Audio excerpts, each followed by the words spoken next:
सभी को मेरा प्यार भरा नमस्कार। सुबह सवेरे में एक बार फिर से आप सभी का हार्दिक स्वागत। आइए दोस्तों, शुरुआत करते हैं आज की प्रमुख खबरों से। कल प्रधानमंत्री नरेंद्र मोदी ने देश को संबोधित किया। देश के नाम संबोधन में पीएम का बड़ा ऐलान। 21 जून से 18 वर्ष की उम्र से अधिक सभी लोगों को मुफ्त टीका दिया जाएगा। सारा खर्च केंद्र सरकार उठाएगी। पीएम ने बताया कि 7 कंपनियां देश में विभिन्न टीकों का उत्पादन कर रही हैं और 3 टीके एडवांस स्टेज में हैं। उधर बच्चों के लिए भी टीकों का ट्रायल चल रहा है। एक और बड़ा ऐलान करते हुए पीएम ने घोषणा की कि गरीबों को मुफ्त मिल रहा राशन अब दीपावली तक मिलता रहेगा। वहीं कोरोना काल में 8 बार पीएम राष्ट्र के नाम संदेश दे चुके हैं। केंद्रीय स्वास्थ्य मंत्रालय ने कोरोना वायरस से संक्रमित मरीजों के इलाज में इस्तेमाल होने वाली दवाइयों की सूची से आयरमेक्टिन, हाइड्रोक्लोरोक्विन और फेविपिराविर को हटा दिया है और साथ ही दवाइयों के उचित इस्तेमाल और जांच के लिए मंत्रालय ने दिशा निर्देश जारी कर दिए हैं। सहारनपुर भी कोरोना कर्फ्यू से मुक्त हो गया है। अब यूपी के सिर्फ 3 जिलों मेरठ, लखनऊ और गोरखपुर में ही कोरोना के 600 से अधिक सक्रिय मरीज होने की वजह से कोरोना कर्फ्यू लागू है। पाकिस्तान में 2 यात्री ट्रेनों की भीषण टक्कर में 50 लोगों की मौत हो गई और 100 से ज़्यादा घायलों की सूचना है। कोरोना महामारी में पिछले वर्ष मार्च से अभी तक देश में 3007 बच्चे बेसहारा हुए हैं। इन्होंने या तो अपने माता पिता दोनों खोए हैं या फिर किसी एक को। मंगलवार यानी 8 जून से सरसों के तेल में कंपनियां ब्लेंडिंग के नाम पर दूसरे खाद्य तेल की मिलावट नहीं कर सकेंगे। एक बोतल, पाउच या फिर टिन पर साफ लिखना होगा कि 100% सरसों का ही तेल है। उत्तर प्रदेश में शराब के अवैध कारोबार को रोकने और मिथाइल अल्कोहल पर नज़र रखने के लिए अब जिलाधिकारी मिथाइल अल्कोहल का लाइसेंस जारी करेंगे। मिथाइल अल्कोहल को अब जहर घोषित कर दिया गया है। रक्षा मंत्री श्री राजनाथ सिंह ने रक्षा क्षेत्रों में सुधारों पर कहा कि रक्षा सुधारों से भारत वैश्विक महाशक्ति बनेगा। अफगानिस्तान में हिंसा उच्चतम स्तर पर बनी हुई है। पिछले 2 दिनों में 119 लोगों की मौत हुई है। ऑपरेशन ब्लू स्टार की बरसी पर जारी विवादित पोस्टर अपने इंस्टाग्राम स्टेटस पर अपडेट करने को लेकर आलोचनाओं से घिरे क्रिकेटर हरभजन सिंह ने सोमवार को एक ट्वीट कर देशवासियों से माफ़ी मांग ली है। ब्रिटेन में लगातार कोरोना के नए मामले बढ़ते जा रहे हैं। अमेरिका के कई सांसदों ने बाइडेन प्रशासन से अनुरोध किया है कि वे सुनिश्चित करें कि भारत को पर्याप्त मात्रा में वैक्सीन और चिकित्सा सहायता मिल सके। अमेरिका की उपराष्ट्रपति कमला हैरिस के विमान एयरफोर्स 2 को उड़ान भरने के 30 मिनट बाद ही तकनीकी खामी की वजह से मैरीलैंड स्थित जॉइंट बेस एंड्रयू वापस लौटना पड़ा। उपराष्ट्रपति हैरिस अपनी पहली विदेश यात्रा ग्वाटेमाला और मैक्सिको के लिए जा रही थी। मौसम की मार ने महाराष्ट्र की मौसम्बी का मिठास को फीका कर दिया है। निसर्ग तूफान के साथ कई बार हुई बारिश से फसल को भारी नुकसान हुआ है। फल मंडियों में मौसम्बी के भाव गत वर्ष की तुलना में चढ़े दिखाई दे रहे हैं। भगोड़ा हीरा कारोबारी मेहुल चोकसी जब रूसिया के विनिसिटी स्थित कैरिबियाई सागर में कुछ दस्तावेज बहा रहा था, उसी समय सीआईडी के अफसरों ने उसे गिरफ्तार कर लिया था। पकड़े जाने से पहले चोकसी ने सागर में नष्ट कर दिए दस्तावेज। फ्रांस के प्रतिस्पर्धा रोधी प्राधिकरण ने गूगल पर 1950 करोड़ रुपए का जुर्माना लगाया है। यह कार्रवाई ऑनलाइन विज्ञापन कारोबार में दबदबे वाला रवैया अपनाने को लेकर की गई है। केरल में देर से पहुंचने के बावजूद मानसूनी बादलों ने रफ्तार पकड़ ली है। मानसून की व्यापक बारिश से अच्छी खेती के आसार बनेंगे। बंगाल में विभिन्न जिलों में सोमवार शाम आंधी तूफान के दौरान वज्रपात यानी आकाशीय बिजली गिरने से 26 लोगों की मौत हो गई, जबकि 14 घायल हो गए। पीएम ने घटना पर गहरा दुख जताया है। जम्मू कश्मीर में अर्धसैनिक बलों की बढ़ती तैनाती से कयासों का दौर जारी है। जम्मू कश्मीर में उपराज्यपाल मनोज सिन्हा की नई दिल्ली में केंद्रीय मंत्री केंद्रीय गृह मंत्री अमित शाह से मुलाकात व उससे पूर्व अचानक जम्मू कश्मीर के मुख्य सचिव पद पर फेरबदल के बीच प्रदेश में अर्धसैनिक बल की बीते एक सप्ताह से लगातार बढ़ रही तैनाती से कयास लगाए जा रहे हैं कि वहां कुछ बड़ा होने वाला है। टीके के ट्रायल के लिए पहले ही दिन 30 बच्चे दिल्ली के एम्स पहुंचे। मुथूट फाइनेंस ने टीकाकरण के लिए दिल्ली व एनसीआर में मुफ्त वाहन सेवा की शुरुआत की है। कोरोना महामारी की दूसरी लहर में 62 दिन बाद नए मामले 1 लाख से नीचे आए हैं। पिछले 25 दिनों से नए मामलों से अधिक मरीज प्रतिदिन ठीक हो रहे हैं। पिछले 24 घंटों में 85,979 नए मामले मिले हैं। पुणे में एक केमिकल फैक्ट्री में लगी भीषण आग से 18 लोगों की दर्दनाक मौत हो गई।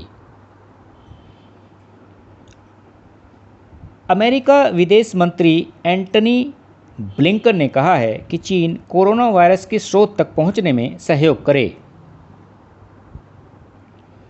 भारत सरकार इस साल टीके पर 450 अरब रुपए खर्च कर सकती है, ये एक अनुमान है।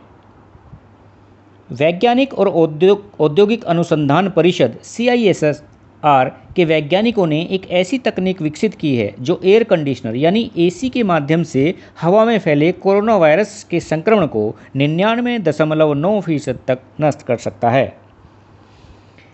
कोरोना वैक्सीन कोवैक्सीन की अपेक्षा कोविशील्ड ज़्यादा एंटीबॉडी पैदा करती है। हमारा इम्यून सिस्टम भी घड़ी देखकर काम करता है। दिन के कुछ हिस्से में इम्यून कोशिकाओं की सक्रियता अधिक रहती है तो दिन के कुछ समय ये कम हो जाती है। भारत का 13 जुलाई को श्रीलंका से पहला वनडे मैच होगा। श्रीलंका दौरे पर टीम इंडिया 3 मैचों की वनडे और T20 सीरीज खेलेगी। न्यूजीलैंड के कप्तान केन विलियमसन का मानना है कि विश्व टेस्ट चैंपियनशिप WTC में भारत के पास बेहतरीन गेंदबाजी आक्रमण है। सुप्रीम कोर्ट ने फरीदाबाद की खोरी गांव के नज़दीक अरावली पहाड़ियों पर जंगल की ज़मीन पर बने करीब 10,000 अवैध निर्माणों को ढहाने का फिर से आदेश दिया है। सेंसेक्स और निफ्टी एक बार फिर नए रिकॉर्ड पर। कई राज्यों में कारोबारी राहत के पहले ही दिन BSE सेंसेक्स 52,328 की नई ऊंचाई पर बंद हुआ। आयकर विभाग का आयकर रिटर्न का नया पोर्टल सोमवार को लॉन्च हो गया है।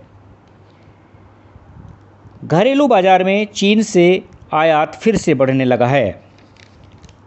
आगरा के श्री पारस हॉस्पिटल में मौत का मॉक ड्रिल। ऑक्सीजन बंद करने से 22 मरीजों का दम घुटा था, 4 की मौत भी हो गई थी। उत्तर प्रदेश के पूर्व मुख्यमंत्री अखिलेश यादव ने बताया था कि वैक्सीन भाजपा का टीका है। वहीं पिता मुलायम सिंह यादव ने वैक्सीन का टीका लगवाया है। विवेक के जुगाड़ ने आधा कर दिया पेट्रोल का खर्च। फ्यूल इंजेक्शन तकनीकी में नए वेरिएंट को ईजाद कर माइलेज किया 2 गुना। कौशाम्बी के युवा को योगी आदित्यनाथ की भी सम्मानित कर चुके हैं। विवेक पटेल ने तकनीक के पेटेंट के लिए आवेदन भी किया है। मुजफ्फरनगर समेत पश्चिम यूपी के आसमान से गुजरा अंतर्राष्ट्रीय अंतरिक्ष स्टेशन। वैक्सीन मैन के नाम से पहचाने जाने वाले और कोरोना रोधी स्वदेशी टीका कोवैक्सीन बनाने के प्रोजेक्ट हेड चंद्र वल्लभ बेंजवाल इन दिनों कोरोना वायरस के साथ साथ ब्लैक फंगस से भी जूझ रहे हैं। हम उनके अच्छे स्वास्थ्य की कामना करते हैं। नकली दवाइयां बनाने और बेचने का हब बनता जा रहा है पश्चिमी उत्तर प्रदेश का मेरठ। खरखोदा में नकली दवा फैक्ट्री पर सील लगने के बाद फिर से यही सवाल उठने लगा है। एक थाना ऐसा भी जिसमें कोरोना की नो एंट्री।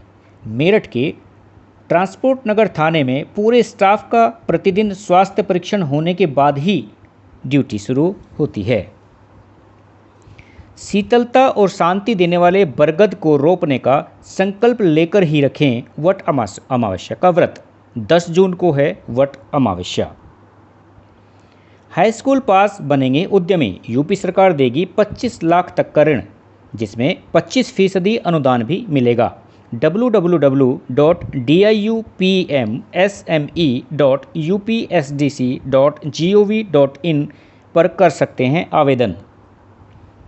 कल से मेरठ भी कर्फ्यू मुक्त हो सकता है। मेरठ में कोरोना के सक्रिय मरीजों की संख्या घटकर 690 रह गई है। डिस्चार्ज होने वाले मरीजों की संख्या ज़्यादा है। वहीं मेरठ में ब्लैक फंगस के 5 नए मरीज मिले, जबकि 10 डिस्चार्ज भी हुए हैं। चौधरी चरण सिंह यूनिवर्सिटी के छात्र अब हस्तिनापुर सेंचुरी को भी पढ़ेंगे। भूगोल के पाठ्यक्रम में किया गया शामिल।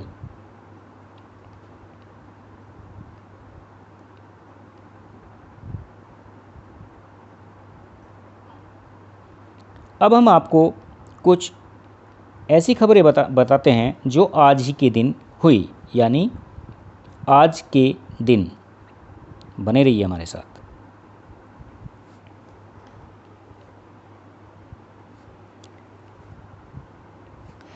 आज ही के दिन अस्तित्व में आया था ऑल इंडिया रेडियो। वर्ष 1936 में आज ही के दिन सरकारी रेडियो सेवा इंडियन स्टेट ब्रॉडकास्टिंग सर्विस का नाम बदलकर ऑल इंडिया रेडियो कर दिया गया था। मुंबई से लंदन गई थी एयर इंडिया की पहली अंतर्राष्ट्रीय उड़ान। आज ही के दिन 1948 में एयर इंडिया ने अंतर्राष्ट्रीय उड़ान सेवा शुरू की थी। बारूदी सुरंगों का पता लगाने वाला चूहा हुआ रिटायर। जी हाँ, मागवा नाम का अफ्रीकी चूहा ब्रिटेन की सर्वोच्च पशु सम्मान जॉर्ज क्रॉस फॉर एनिमल से भी सम्मानित किया जा चुका है। असम में यह चूहा बारूदी सुरंग और बमों की खोज का उस्ताद है। 5 साल में इसने करीब 2,25,000 वर्ग मीटर जमीन नापकर 31 बारूदी सुरंगों और 38 बमों का पता लगाया है।